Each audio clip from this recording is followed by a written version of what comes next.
Today's workout begins with the hanging knee raise. For the hanging knee raise, we'll need a bar. We're going to get an overhand grip.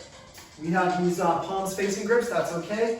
You have an overhand grip or that grip. You're going to hang with straight arms, good long straight arms. If you need to take your feet off the ground, if they're touching the ground, just bend your knees. From here, we just pull our knees up to our chest. Crunch right in, try to turn your pelvis over and pull those knees to the chest.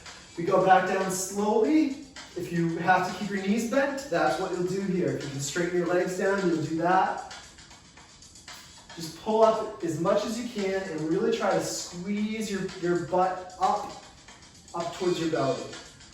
Now, if you don't have a pull-up bar available, we have the alternative of a lying knee raise. You're going to lie with your arms extended back, your legs extended out. From here, you pull your knees up into your chest, curling your hips off the floor, and then bring them down. You want to stay in a hollow position if you can, with your feet off the ground at the bottom, your legs straight.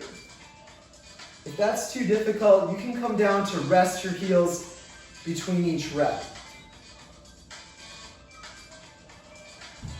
Okay, our second movement today is the dumbbell single arm power snatch. For the dumbbell single arm power snatch, we'll have a single dumbbell held right in our center line. We have our feet basically in squat stance, just outside shoulder width apart.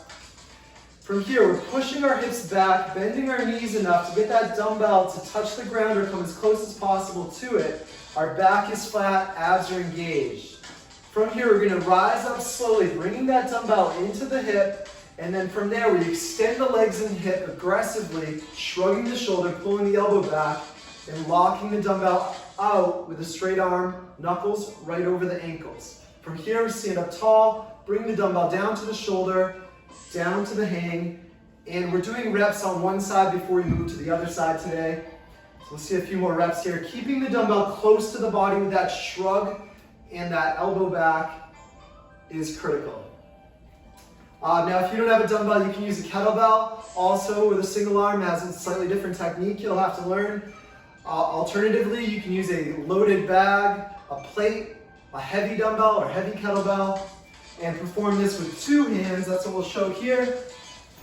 A loaded bag here, the two-hand snatch. Your setup is the same, your feet are the same. You just got your hands, both of them on the object, touching the floor at the bottom, keeping it close to the body, locking it out overhead. Our third and final movement is a squat jump. For the squat jump, we're taking our squat stance, similar to that stance we just had. We are just outside shoulder width. We push our hips back, bring our hips right down below the knees. Arms are up so that we can keep that torso upright. Now from here, we're going to jump up and then land back in that squat with the arms up. So the arms are up when you're down, the arms are down when you're up in the air.